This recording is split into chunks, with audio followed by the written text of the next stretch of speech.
Warahmatullahi wabarakatuh.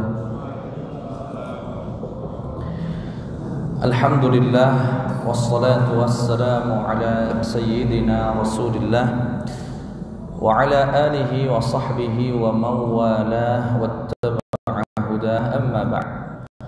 Para jamaah yang dimuliakan oleh Allah Subhanahu wa taala, alhamdulillah kembali Allah Subhanahu wa taala memperjumpakan kita dalam keadaan sehat walafiat. Saya sendiri kurang lebih 5 bulan tidak mengisi di A2 sejak bulan 2 ya. Ya, karena kondisi yang belum bersahabat dengan kita. Semoga ya tidak mengurangi hikmah pertemuan kita pada kali ini. Salawat beriring salam tercurahkan kepada junjungan Nabi kita baginda Muhammad sallallahu alaihi wasallam. Semoga kita semua tanpa terkecuali mendapatkan syafaat dari Rasulullah sallallahu alaihi wasallam. Amin ya rabbal alamin. Seperti biasa, seharusnya kita mengkaji kitab Al-Hikam Ibni Athaillah, dan sebetulnya sudah masuk hikmah yang ke-10. Namun pengurus kemarin SMS untuk awal-awal ini tematik aja dulu sampai nanti melihat antusias sudah kembali normal lagi, jamaah sudah kembali ramai lagi, baru kita mulai kajian rutin. Karena sayang banyak yang sudah ngikutin dari awal. Ya, kalau kita mulai nanti mereka tidak bisa mengikuti secara langsung. Jadi hari ini insyaallah kajiannya tematik dan judulnya adalah akhlak bertenggang rasa di masa pandemi. Yani, tenggang rasa itu apa sih? Kalau kita merujuk ke kamus bahasa Indonesia, kamus besar bahasa Indonesia atau yang disingkat dengan KBBI, tenggang rasa itu menjaga perasaan orang, memperhatikan perasaan orang, itu kurang lebih. Jadi bagaimana akhlak menjaga perasaan di masa pandemi, di masa COVID-19 ini. Sebelum masuk ya skup pandemi, saya akan jelaskan dulu kedudukan akhlak menjaga perasaan di dalam Islam. Saya awali dengan firman Allah Subhanahu wa taala di dalam surat Al-Isra, di mana Allah Subhanahu wa taala berfirman, a'udzu billahi minasyaitonir rajim, wa laqad karramna bani Adam. Allah atau kami sungguh telah memuliakan bani Adam. Manusia itu sangat dimuliakan oleh Allah Subhanahu wa taala sejak dilahirkan sampai dikubur bahkan. Ya, bayangkan dikubur saja, saat memandikan tidak sembarang orang boleh memandikan. Kenapa? Menjaga kemuliaan manusia, menjaga ya kehormatan kita selaku manusia. Nah, artinya secara umum manusia ini sangat-sangat dihargai oleh Allah Subhanahu wa taala. Bahkan dalam ayat Al-Isra ini Allah menggunakan redaksinya Bani Adam, bukan al-muslimin saja. Artinya unsur kemanusiaannya itu cukup untuk menjadi alasan kita menghargai seseorang, untuk menghargai sesama manusia. Nah, dari apa yang dimiliki manusia ada satu hal yang paling berharga. Apa itu? Perasaan. Bukankah bahagia itu juga rasa? Sedih rasa, kecewa rasa, terhibur rasa. Sesuatu yang gak mungkin manusia terlepas dari apa yang disebut dengan perasaan. Sehingga perasaan ini sesuatu yang sangat sensitif, menentukan bahagia tidaknya seseorang, kecewa tidaknya seseorang. Wajar jika kemudian Allah Subhanahu wa taala dan Rasulullah sallallahu alaihi wasallam memperhatikan betul perasaan manusia. Itu dalam bahasa Indonesianya bertenggang rasa. Saya akan ambil banyak contoh dari Al-Quran, kemudian saya contohkan lagi dari hadis-hadis Rasulullah sallallahu alaihi wasallam, baru nanti kita terapkan dalam kehidupan kita, terutama ya dalam situasi pandemi ini. Di dalam Al-Quran surat An-Nisa ayat ke-8, Allah Subhanahu wa taala berfirman, a'udzu billahi minasyaitonir rajim. Wa idza hadaral qismata ulul qurba wal yatama wal masakin farzuquhum minhu wa qulu lahum qawlan ma'rufa. Di dalam ayat ini surat An-Nisa ayat ke-8 kata Allah, jika kalian sedang bagi-bagi warisan, kemudian hadir saat bagi-bagi warisan itu kerabatmu, orang miskin di antaramu, anak yatim di antaramu, maka berikan jatah untuk mereka dari rizki warisan itu. Maksudnya gimana Pak Ustaz? Misal Pak ya, contoh Budi sedang mengumpulkan kakak adik kerabat yang termasuk ahli waris. Kebetulan kedua orang tuanya atau ayahnya baru saja meninggal. Begitu sedang rapat, lagi rapat begitu, ya lagi ngomongin pembagian warisan lah. Oh kamu ini ya tanah yang di sana, kamu ruko yang di sana, atau uang 100 juta. Itu biasanya di rumah-rumah orang yang mampu segini nih atau begini, ada pembantu di rumahnya yang sudah bertahun-tahun hidup sama keluarga tersebut. Datang dia bawain minum buat orang yang sedang musyawarah, ngidangin tehnya, minumnya. Saat dia ngidangin minum teh, makan itu dia dengar apa? Majikannya ngomong, oh kamu 100 juta ya, kamu tanah yang di sana ya. Itu perasaan orang miskin Pak, yang notabene miskin. Itu sedih banget itu Pak. Enak bener mereka ya ngomongin duit ratusan juta. Enak bener mereka bagi-bagi duit ya, ruko tanah saya boro-boro ratusan juta. 2 juta aja harus kerja begini, harus jadi pembantu di rumah orang. Perasaan itu luar biasa. Dia cuma dengar. Makanya kata Allah di dalam ayat ini, jika mereka hadir saat kalian berbagi warisan, berikan jatah dari rizki kalian. Artinya sedekahkan sebagian. Kenapa? Demi menjaga perasaan. Itu namanya bertenggang rasa. Dalam bahasa Arabnya jabrul khawatir. Bertenggang, jabrul khawatir, maka to. Ya, jabru itu menambal, khawatir itu perasaan. Coba syariat di mana seorang muslim harus memperhatikan perasaan saudaranya yang hadir. Jangan seenak saja bagi-bagi begitu pulang. Sudah, dia hanya mendengar dan tidak mendapatkan bagian sedikit pun. Atau mungkin bukan pembantu, anak angkat. Anak angkat ini kan nggak dapat warisan Pak. Anak angkat misalkan sudah telanjur ngangkat anak, bertahun-tahun tinggal di situ, nggak dapat warisan. Masa ia tega sih nggak ngasih sedikit pun? Ya tidak sedikit. Nah syariat memberikan kepada fakir miskin, kerabat yang hadir saat pembagian warisan, syariat itu diperintahkan Allah dalam rangka menjaga perasaan seorang muslim.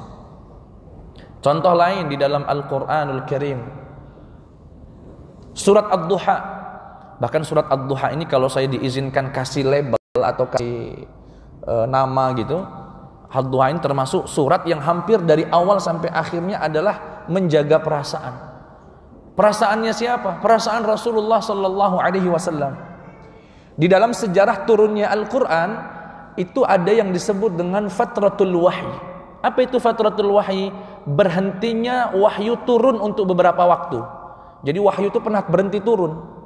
Pertama turun Iqra bismi rabbikal ladzi khalaq, setelah itu berhenti turunnya wahyu. Berapa lama? Dalam riwayat Imam Baihaqi disebutkan 6 bulan enggak turun wahyu lagi setelah turunnya Iqra bismi rabbikal ladzi khalaq. Barulah turun setelah 6 bulan, ya ayyuhal muddatsir qum fa'anzir wa thiyabaka fatahhir, dan seterusnya.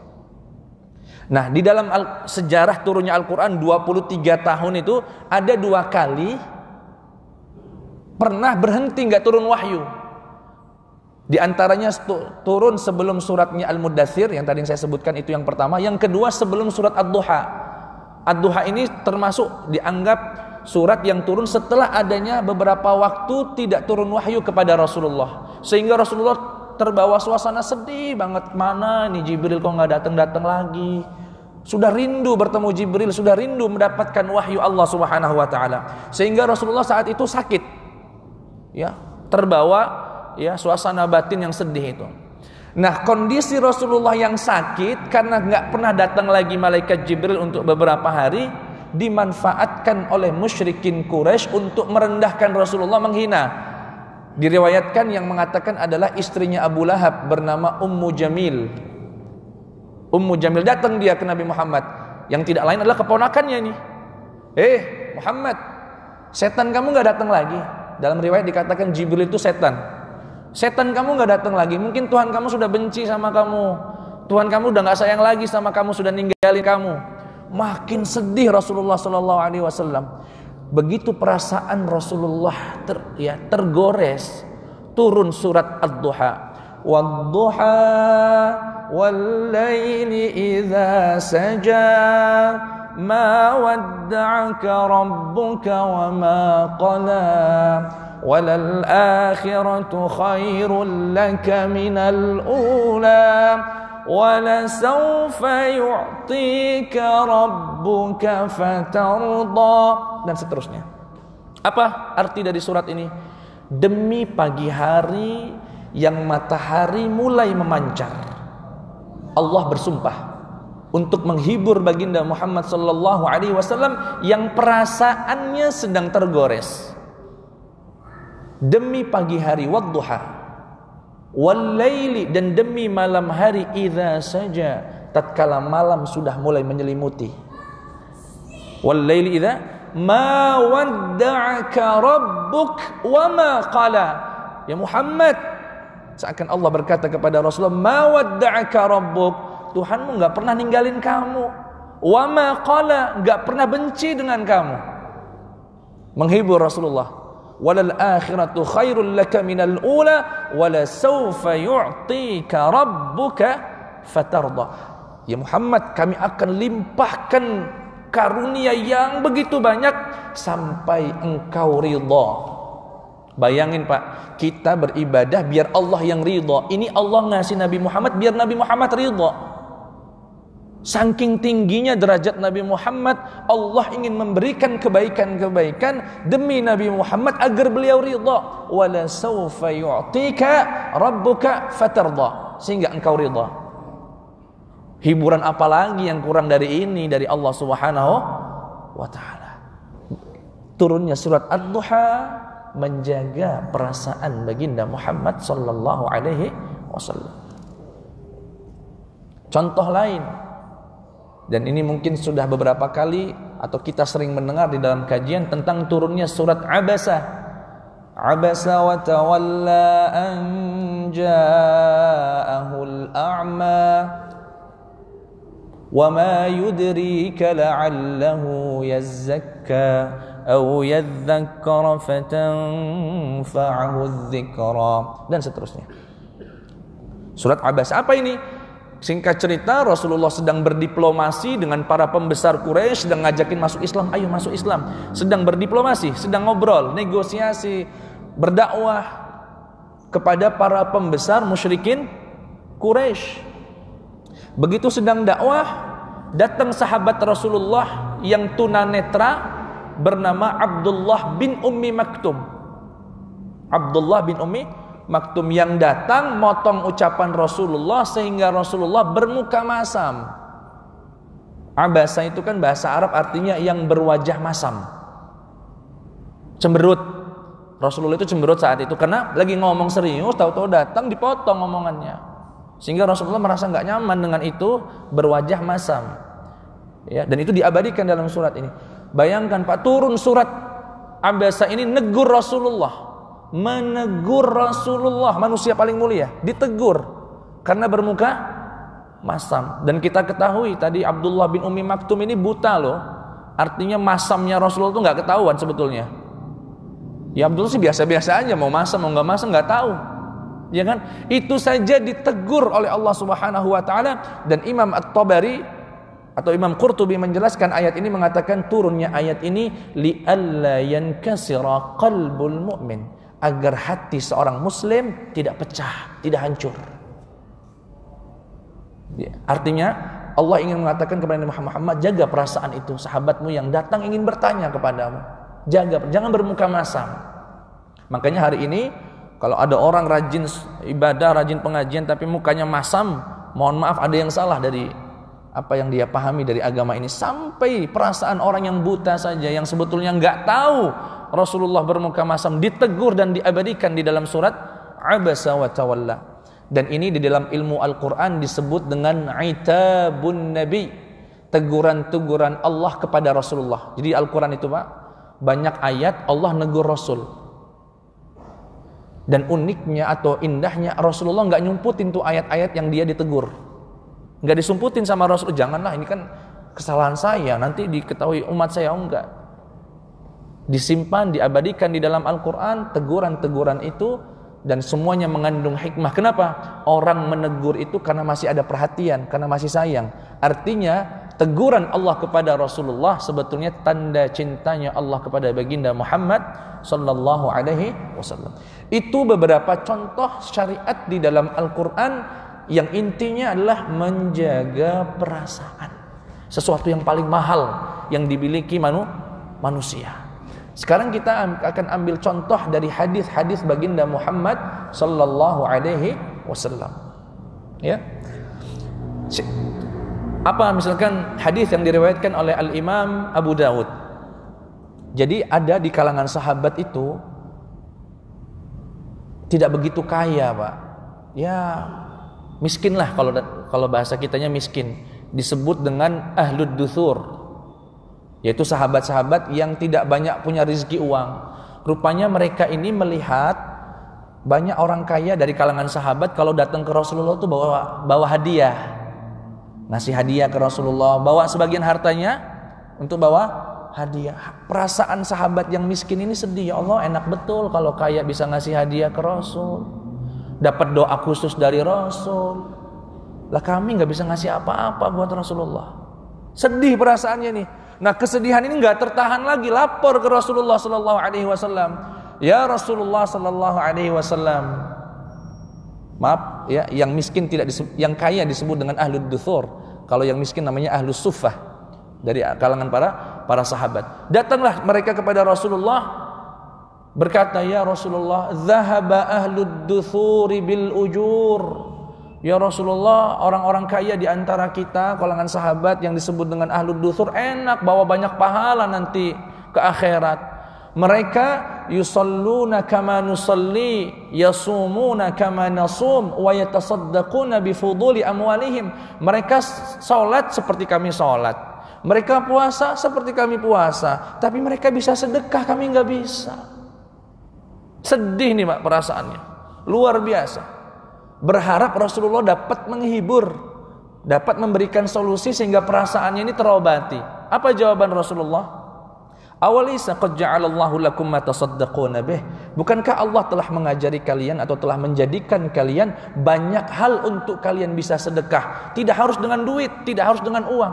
Apa itu ya Rasulullah? Inna bikulli tasbihatin sadaqah, wa inna bikulli takbiratin sadaqah, wa inna bikulli tahmidatin sadaqah.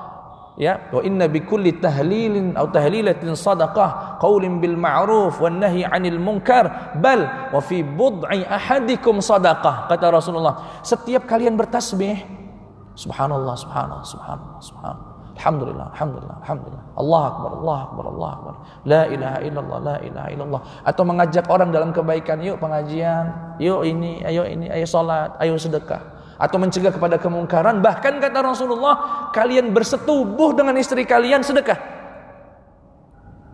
Saking banyaknya pintu-pintu sedekah, jadi jangan menyempitkan, begitu mungkin maksud Rasulullah, jangan menyempitkan cara bersedekah hanya dengan uang sehingga kalian sedih dengan apa yang kalian rasakan atau kalian alami saat ini. Nah, para sahabat ini agak-agak ragu atau mungkin mempertanyakan, ya Rasulullah, masa iya ayati ahaduna syahwatahu, apakah salah satu di antara kami mendatangi istrinya dengan syahwat, ingin memenuhi kebutuhan libidonya, biologisnya, itu dapat pahala ya Rasulullah? Masa sih? Bertanya-tanya mereka. Apa jawaban Rasulullah? Bukankah kalau seorang laki-laki meluapkan kebutuhan seksualnya di tempat yang haram dia dicatat sebagai dosa? Artinya kalau orang meluapkan, melampiaskan nafsunya kepada sesuatu yang haram, dicatat oleh malaikat sebagai sebuah maksiat dan dosa, maka wajar jika dia letakkan atau alokasikan itu ke tempat yang halal, dia dapat pahala. Oh ya juga. Rasulullah menjawab dengan logika, dengan kias atau analogi, ya, tempat ini disebut dengan analogi. Jawaban Rasulullah telah menghibur para sahabat. Alhamdulillah, kalau gitu kami bisa nih nanti sederajat sama mereka yang bisa bisa sedekah dengan uang-uang mereka. Lagi-lagi syariat ini di dalam Islam demi menjaga perasaan sahabat-sahabat Rasulullah sallallahu alaihi wasallam. Contoh lain, Rasulullah datang ke masjid, itu ada salah satu orang dari kalangan sahabat Ansor, dikenal dengan yuqalu lahu Aba Umamah, dipanggilnya Abu Umamah namanya. Kata Rasulullah, ini orang kok tumben-tumbennya di masjid lama bener, nggak pulang-pulang. Biasanya dia habis sholat pulang. Ini enggak, nguprek gitu di mana? Di masjid. Didatangin sama Rasulullah. Ma araka jalisan fi ghairi waqti shalah. Apa yang membuatku melihatmu duduk berlama-lama di masjid padahal ini bukan waktu sholat? Ada apa? Apa jawaban Abu Umamah ini? Humum ya Rasulullah, lazimatni. Duyun ya Rasulullah. Utang ya Rasulullah. Utang melilitku. Gundah aku ya Rasulullah. Bingung mau ngapain ya Rasulullah. Artinya dia berlama-lama di masjid, perasaannya sedang sedih, sedang diliputi perasaan khawatir, gundah, lantaran punya utang, ditekan orang, suruh bayar. Apa kata Rasulullah? Maukah engkau aku ajarkan sebuah doa, jika kau amalkan, Allah hilangkan tuh gundah dan Allah tunaikan hutangmu? Mau ya Rasulullah? Jelas. Apa kata Rasulullah? Idza asbaht wa idza amsait. Kalau pagi hari atau sore hari, jangan lupa baca doa ini. Allahumma inni a'udzubika minal hammi wal hazan, wa a'udzubika minal jubni wal bukhl, wa a'udzubika minal ajzi wal kasal, wa a'udzubika minal jubni wal bukhl, wa a'udzubika min ghalabatid daini wa qahrir rijal. Ya Allah, sungguh aku berlindung kepadamu dari kegundahan dan rasa sedih. Ya Allah, sungguh aku berlindung kepadamu minal hammi wal hazan, minal ajzi wal kasal, dari rasa lesu dan malas, dan aku berlindung minal jubni wal bukhl, dari rasa takut dan pelit, wa minal ghalabatid daini wa qahrir rijal, dan aku berlindung kepadamu ya Allah dari lilitan hutang dan tekanan manusia. Kata para sahabat ini, beliau siapa? Abu Umamah mengatakan, aku pun mengamalkannya dan Allah pun tunaikan hutangku. Itu doa bagus dibaca di pagi hari dan sore bagi kita yang punya lilitan hutang. Tapi ingat, bukan cuma baca doa kemudian ditunaikan, enggak. Kalau kita perhatikan doanya, Pak, aku berlindung dari rasa malas dan rasa lesu. Maksudnya apa? Habis doa gerak. Bukan doa aja. Dan aku berlindung dari rasa pengecut, ya, dan rasa pelit. Maksudnya apa? Kalau kelilit utang, triknya harus keluar dari zona aman, harus melakukan revolusi perubahan. Kalau selama ini kegiatannya monoton begitu saja, utang nggak kebayar, jangan takut, kata Rasulullah. Minta sama Allah jangan takut, agar berani melakukan langkah-langkah yang di luar dari zona aman. Wal bukhl, dan berlindunglah dari rasa takut. Maksudnya kalau lagi terlilit hutang, justru rajin sedekah. Tunai insya Allah hutangnya. Rajin bekerjanya iya, nggak strateginya juga di luar zona aman, didukung dengan sedekahnya, didukung dengan doanya, gimana nggak ditunaikan hutangnya sama Allah Subhanahu wa ta'ala. Dan Allah insya Allah akan hadir untuk mempermudah kita membayar hutang. Tapi bukan itu, bukan hutang judul pengajian kita hari ini. Ya, kayaknya kalau hutang paling serius ini.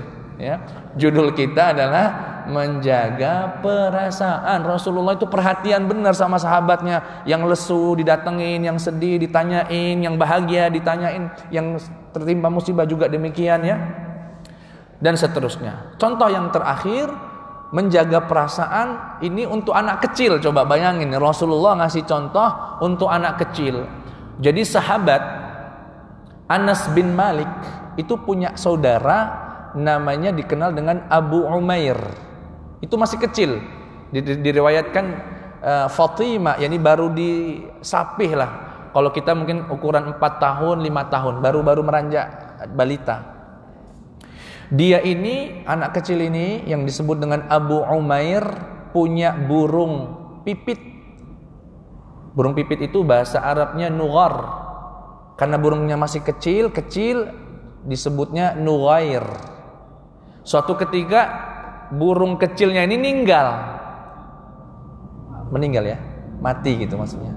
Innalillahi wa inna ilaihi rajiun. Meninggal, mati.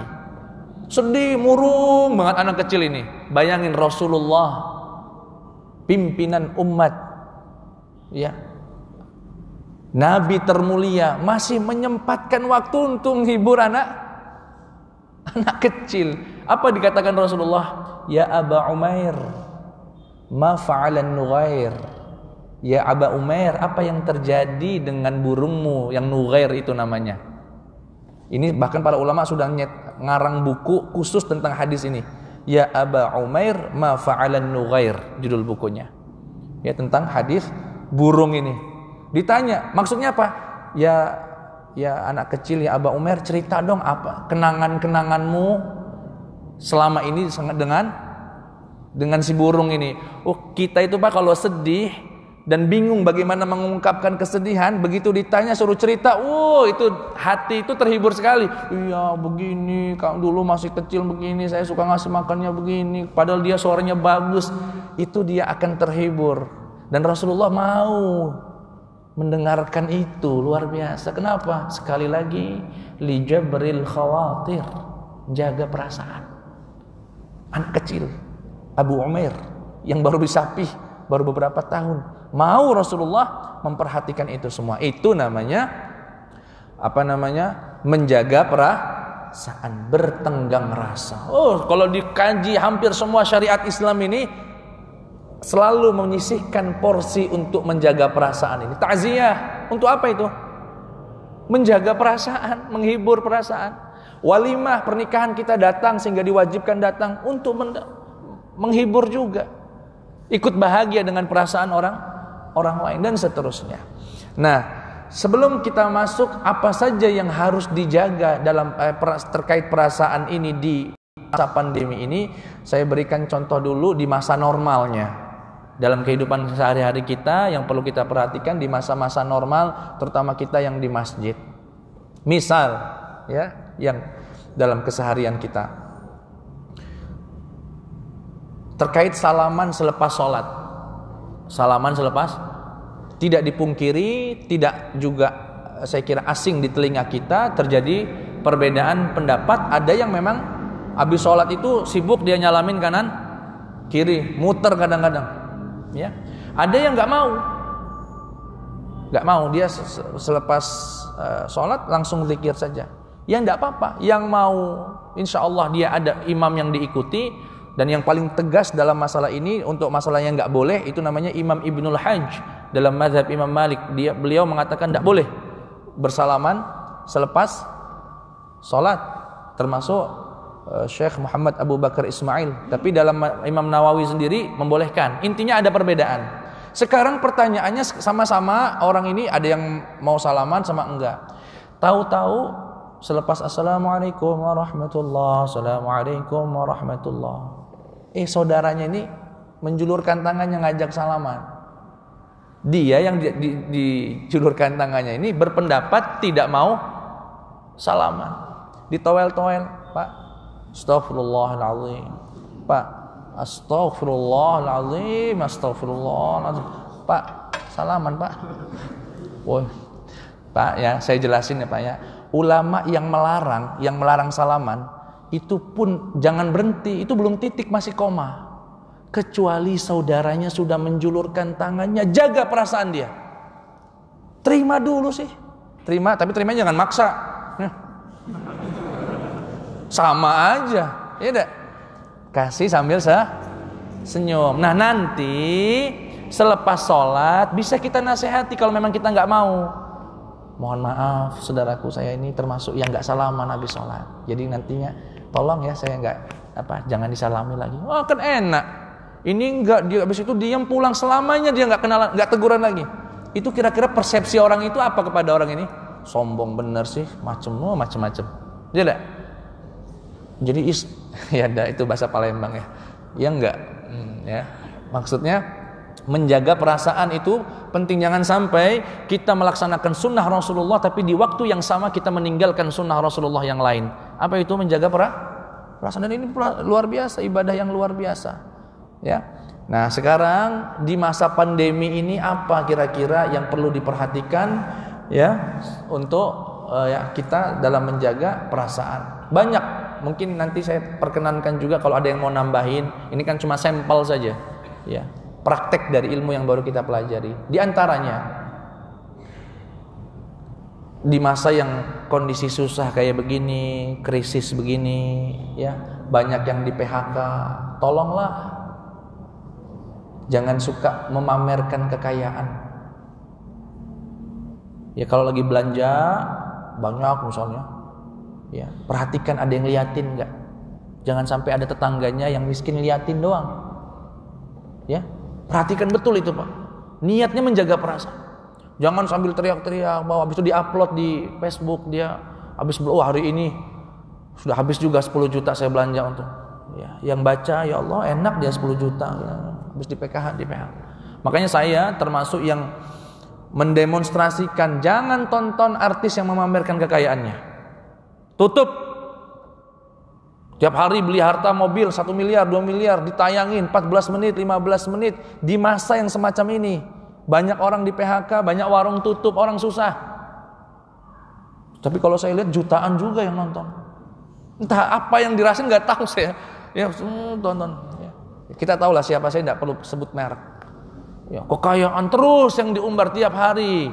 Beli mobil ini, beli rumah yang sana, beli tanah yang sana. Tahukah saudaranya jutaan menyaksikan itu dan hatinya tergores, sedih dia dilihat, ya.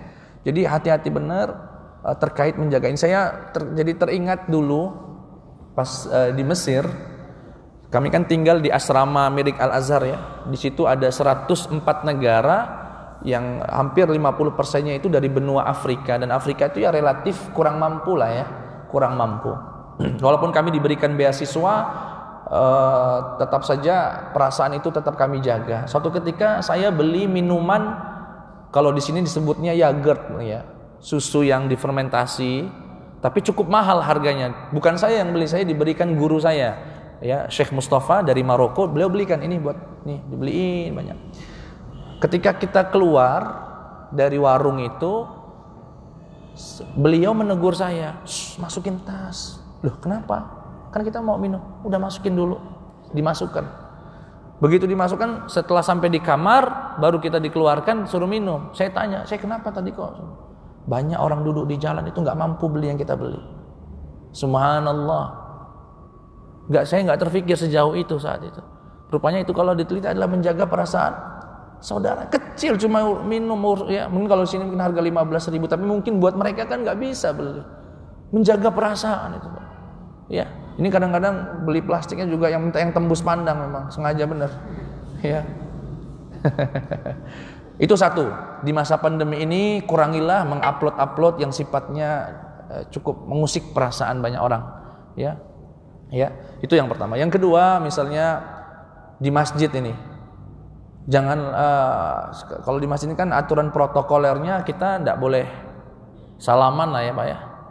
Nah, kalau tadi di masa normal menerima salaman orang adalah sebagian dari menjaga perasaan, kalau kali ini justru menjaga perasaan orang itu jangan nyodorin tangan. Bingung, ini orang baru dari mana ini?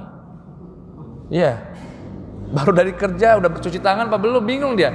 Dikasih takut, nggak dikasih takut kecewa. Nah, justru menjaga perasaan hari ini adalah tidak menyodorkan tangan. Tapi walaupun hari ini alhamdulillah sudah ada trik sih. Gimana? Salam Covid apa salam normal nih? Kalau salam Covid kan begini katanya. Ya kan? Sudah ada komunikasi sebelum berinteraksi. Ya nggak apa-apa. Kalau itu dapat menjaga perasaan lebih baik daripada ujuk-ujuk langsung nyodorin tangan. Bingung kita. Mau diginiin nggak enak, diambil nggak enak, dibiarin nggak enak, serba salah. Itu juga termasuk menjaga perasaan. Yang batuk-batuk, wah, batuk. Jangan ke masjid dulu. Di rumah aja. Kenapa? Jaga perasaan. Coba aja Pak, bayangin kita lagi sholat, sebelah kita batuk berkali-kali. Ya enggak? Ini COVID apa enggak sebelah kita ini kan? Ya kan, takut. Itu juga termasuk menjaga perasaan. Jabrul khawatir. Yang lain, dan ini penting ya. Apa itu? Yang baru saja atau sering terjadi akhir-akhir ini, ada orang meninggal dan mungkin dianggap kena COVID, mau dikubur di sana ditolak, dikubur di sana ditolak. Itu yang nolak nggak punya perasaan banget itu Pak. Saya pastikan tidak punya perasaan. Orang sudah meninggal keluarganya, nggak boleh nonton, nggak boleh nyaksikan, nggak boleh mandi, nggak boleh nyentuh, ditolak juga. Itu perasaan muslimnya di mana? Kan bisa diobrolkan kalau memang mau ada nolak atau ada, bisa diobrolkan. Enggak, demo. Pelang, kami menolak jenazah COVID. Bagi saya itu tidak manusiawi sekali. Ya, tidak manusiawi. Apalagi pihak medis sudah menyatakan aman, sudah sesuai dengan prosedur. Ya, harus hargai, berikan. Bahkan ada contoh sebagian kabupaten di Jawa kalau tidak salah, yang kalau ada orang kena COVID, justru warga setempat menjamin kehidupannya. Udah, isolasi saja, masalah makan kami yang nanggung. Silih berganti, hari ini saya, besoknya dia. 14 hari ketanggung, tercover oleh masyarakat. Itu baru namanya muslim. Ini enggak, sudah orang itu ngontrak, diusir, dipecat dari tempat kerjanya, mau pulang nggak boleh pulang kampung. Susah sekali orang ini. Nah, bagian dari mempraktikkan jabrul khawatir, menjaga perasaan adalah dengan itu tadi, jaga perasaan. Isolasi saja dirinya, kita yang nanti keluarga RT yang akan mengirim makanan ya selama 14 hari. Itu juga namanya jabrul khawatir. Termasuk kami mohon juga buat para pemerintah, jabrul khawatir lah, kalau bukan COVID jangan di-COVID-kan. Perasaan orang itu pastikan dulu. Ya, kita menghargai mereka sebagai pelaksana ya. Kita juga harus saling menghargai perasaannya agar nantinya saling bertenggang rasa, saling menjaga perasaan, tidak salah satu pihak. Termasuk masjid ini kan sempat terjadi, kami di Palembang kan PSBB, sempat di PSBB, masjid diketatkan, kami nerima, nggak apa-apa, memang itu prosedurnya, insya Allah di physical distancing, bahkan Jumat ditiadakan, bahkan saya mendukung untuk ditiadakan kalau memang kita sudah merah dan bahaya. Mal buka, itu kan perasaan itu Pak. Akhirnya yang tidak bisa mengontrol perasaannya, ya udahlah kalau gitu sama-sama, mal rame kita juga ramein aja masjid. Akhirnya kan begitu. Walaupun itu juga bukan cara yang tepat. Cara yang tepat adalah menjadikan kita sebagai suri tauladan buat mereka. Kami yang di masjid orang paling taat. Nah, tinggal bagaimana pemerintah kemudian menjaga perasaan orang muslim yang rajin ke masjid kemudian rela untuk tidak melaksanakan sholat Jumat gitu ya, demi mematuhi peraturan. Seharusnya itu juga diberlakukan kepada tempat-tempat yang lain ya, tidak sekedar di masjid. Ya, itulah pentingnya menjaga perasaan. Bapak Ibu yang dimuliakan Allah Subhanahu wa taala, tersisa mungkin sekitar 7 menit. Kalau ada yang ingin ditanyakan, dipersilakan. Ya. Silakan.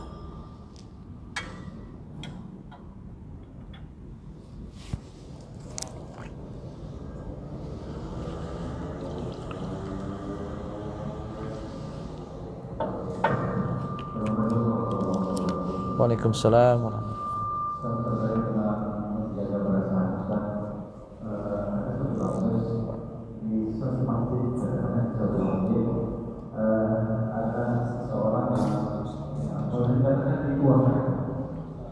orang tersebut selalu jadi imam, sementara bacaannya kayaknya kurang pas gitu. Apakah yang lain termasuk menjaga perasaan? Apakah dengan membiarkan dia selalu menjadi imam itu termasuk menjaga perasaan atau itu? Waalaikumsalam warahmatullahi wabarakatuh. Sebetulnya itu nanti kami niatkan tadi di penghujung sebagai pelengkap dari penjelasan. Tapi sudah ditanyakan bagus sekali. Sebatas mana menjaga perasaan itu? Kan pasti ada batasannya. Ketika menjaga perasaan itu tidak berbenturan dengan prinsip Islam, satu, artinya yang nilai-nilai yang menjadi prinsip dalam agama, akidah-akidah kita. Yang kedua, tidak berbenturan dengan kemaslahatan umum. Tidak berbenturan dengan akidah, sesuatu yang prinsip. Artinya kalau kita menjaga perasaan itu mengorbankan akidah misalnya, atau menjaga perasaan itu tapi mengorbankan kepentingan umum, maka sampai sini berhenti. Batasannya di situ menjaga perasaan. Dan kasus yang tepat baru saja tadi disebutkan. Biasanya di kampung-kampung ini kan ya tidak semua ya, ada beberapa masjid yang disepuhkan, suara udah habis, bacaannya mungkin kurang bagus, tajwidnya banyak salah, tapi pengennya imam terus. Kalau diomongin kesinggung, kan perasaan nih. Nah, menjaga perasaan ini bagus nggak Pak Ustaz menjaga perasaan beliau? Udahlah biarin aja nanti kesinggung. Oh enggak, ini sudah berbenturan dengan kemaslahatan umum. Sah tidaknya sholat jamaah. Sehingga secara prinsip harus diluruskan dan disampaikan. Nah, sekarang menyampaikannya. Ini sudah tahap kedua ya. Prinsip untuk membenarkan sudah mengorbankan perasaan beliau tidak apa-apa. Tapi saat menyampaikan tetap harus menjaga etika agar tidak juga menyakiti beliau. Yang penting tersampaikan. Bagaimana caranya? Teknisnya ya bisa dengan orang yang sama seumur dengan dia untuk menyampaikan, atau melalui RT atau lurah, atau sekali-kali ngundang ustadz suruh ngisi tentang tajwid. Ya, saya pernah diminta, Ustaz, di sini ini Ustaz, imamnya nggak pernah, tolong Ustaz diisi tentang Al-Fatihah, jangan dong, nggak enak bener kalau judulnya langsung kayak nembak gitu, pertanyaan aja kertas. Nah, nanti saya jelas, ada trik-trik untuk bisa menjaga. Kalau begitu kan nggak, ini kayaknya ngundang Ustaz ini khusus nyindir saya, ini kan nggak, ya kan? Judulnya besar-besar, ya, bahaya imam yang Al-Fatihahnya salah. Nah, meluruskan imam yang bacaan Al-Fatihahnya salah, jangan.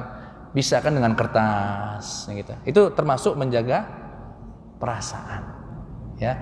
Tapi secara prinsip udah berbenturan dengan kepentingan umum, sampaikan dengan cara yang baik insyaallah. Wallahu a'lam. Itu batasannya ya, tidak berbenturan dengan akidah, prinsip-prinsip dalam syariat, tidak berbenturan dengan kemaslahatan umum. Ya. Silakan yang lain. Belum ya? 3 menit lagi masih ada?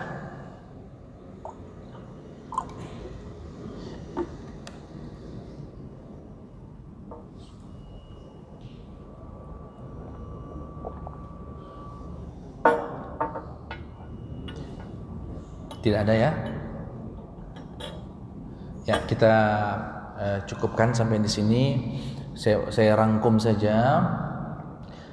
Bertenggang rasa, menjaga perasaan, ya, itu merupakan akhlak mulia dan dikenal dengan istilah jabrul khawatir. Itu satu poin. Yang kedua, untuk bisa menjaga perasaan orang itu kita sendiri harus punya sensitivitas. Kadang-kadang ada orang cuek bener, nggak bisa membaca perasaan orang itu. Ya, tidak bisa membaca perasaan orang, dan itu artinya kita harus lebih terlatih lagi, lebih ya dipupuk lagi sensitivitas kepada atau merespon perasaan orang lain. Dan yang ketiga, menjaga perasaan itu akhlak yang mulia, namun ada batasannya, tidak berbenturan dengan yang nilai-nilai prinsip di dalam agama, tidak juga berbenturan dengan kemaslahatan umum. Dengan demikian insyaallah ya, akhlak ini akan menjadi akhlak yang baik untuk kita budayakan, kita masyarakatkan, sehingga sunnah Rasulullah yang satu ini tidak terlupakan. Itu saja akhirul kalam. Kita tutup dengan doa kafaratul majlis. Subhanakallahumma wa bihamdika asyhadu an la ilaha illa anta astaghfiruka wa atubu ilaik. Assalamualaikum warahmatullahi wabarakatuh.